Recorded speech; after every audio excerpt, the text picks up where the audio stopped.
Should UFC fighters be allowed to use performance-enhancing drugs across the board, no limitations?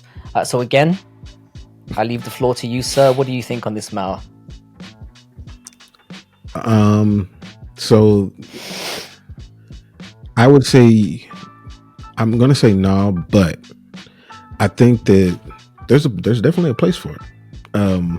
As a responsible adult, I would say that is a very dangerous thing to do. And obviously the first person that makes me think of is Michael Bisping and what happened to him when he faced TRT Vitor, and he kicked his eyeball out. But by the same token, would I like to see a juiced up heavyweight Vitor versus Alistair Overeem? Yeah, I would pay to see that. Absolutely. Sure would. Would I like to see Paulo Costa on the secret juice against Vitor?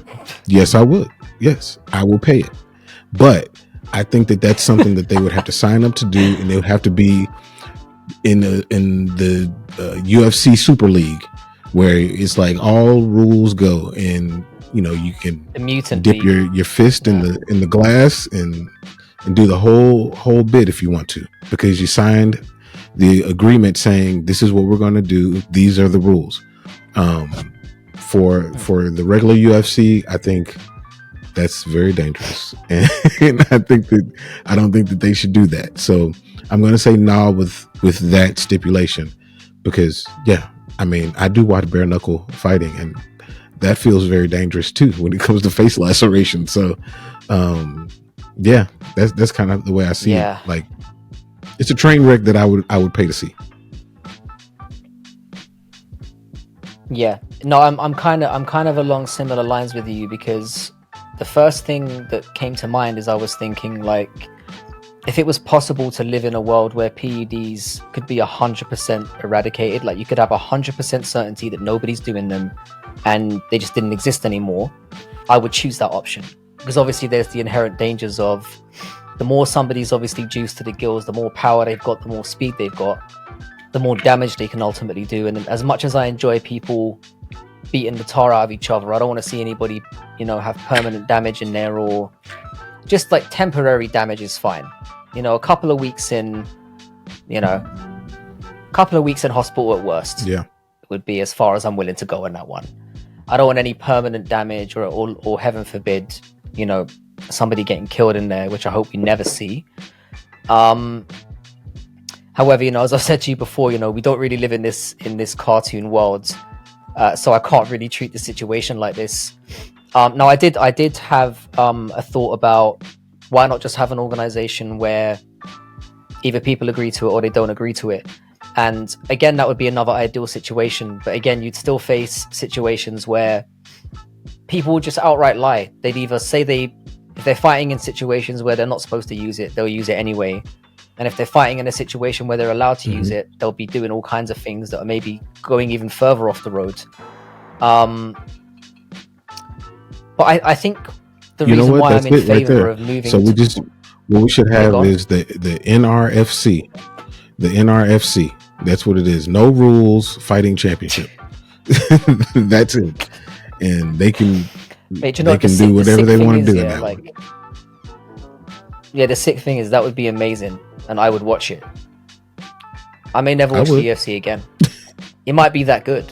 It's like, yeah, I just think we're in a situation now where it's not a question of whether people are doing them or not.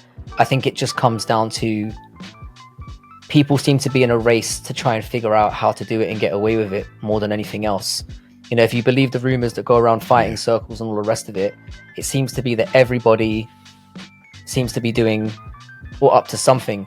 As I brought this up previously, but like, I've seen countless times where you get these crazy YouTube doctors that come on and they're just, they blatantly talking through the process of how easy it is to do a cycle and get away with it, you know, to avoid detection entirely. So we're kind of already living in a situation where potentially either everyone's doing it and trying to get away with it, or some people are blatantly not doing it and some people blatantly are. And that's why we might be getting some of these crazy outcomes in matchups that appear to be more even than they are on paper. So yeah, it's just something to, you know, it's kind of, I don't know, it's just something that I feel like needs to kind of be addressed. And what worries me about the PED industry more and more, and again, this is something I touched upon, it seems to be that the younger generation are getting more and more involved in doing it. You know, you've got 16-year-old kids wanting to be influencer bodybuilders online and wanting to enter competitions for mixed martial arts, and they're using performance enhancing drugs because they can get away with it there. There's no USADA there, and it uses that, they can use that as an opportunity to jump up. So I feel like the main reason for me why I would want performance enhancing drugs legalized is because once it's open, we can regulate it, we can see what works and what doesn't, because right now we don't know what the long-term effects are that using these kind of things have on your body. And I genuinely think there's going to be some stark findings in the next 10 or 20 years where, you know, we already see that people are dropping dead at a very young age, but there could be much longer lasting effects moving forward that people are aware of. And the more and more people use these things and do these things, you could end up with a situation where it becomes embedded in the next generation's culture and way of doing things. And by then, the horse is bolted from the barn.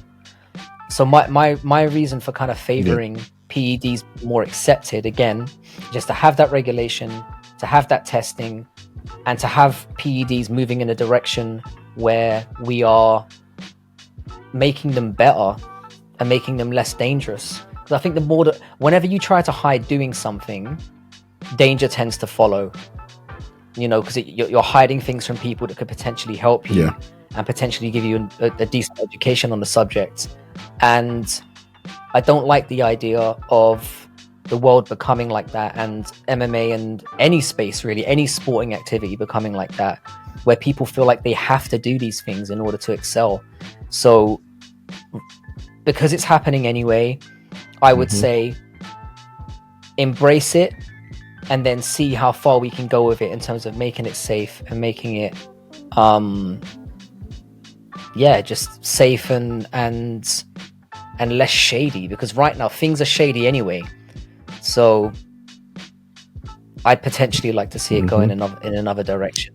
And part of me would really enjoy the freak show. It's like what you said about like a juiced up Vitor and a, I mean, my skin was literally tingling when you said that. Like a juiced up two juiced up guys going in there and absolutely, you know, putting holes through the floor and the fence getting ripped off his hinges and all cut. I'm down for that kind of drama. So that would be fun to watch. It reminds me of it reminds me of the Incredible Hulk versus the Abomination. Those are two juiced up dudes. See, that's fighting there each you other. are. And it's even. And we might get to see that in our lifetime, because if they're both juiced up, then they're both able to hurt each other. Yeah, I'd pay to see that. I'd pay to see that in real life. Yeah, that'd be amazing. Why not? Yeah, so let's go all in. Let's just embrace the chaos and go all in. That's what I'm saying.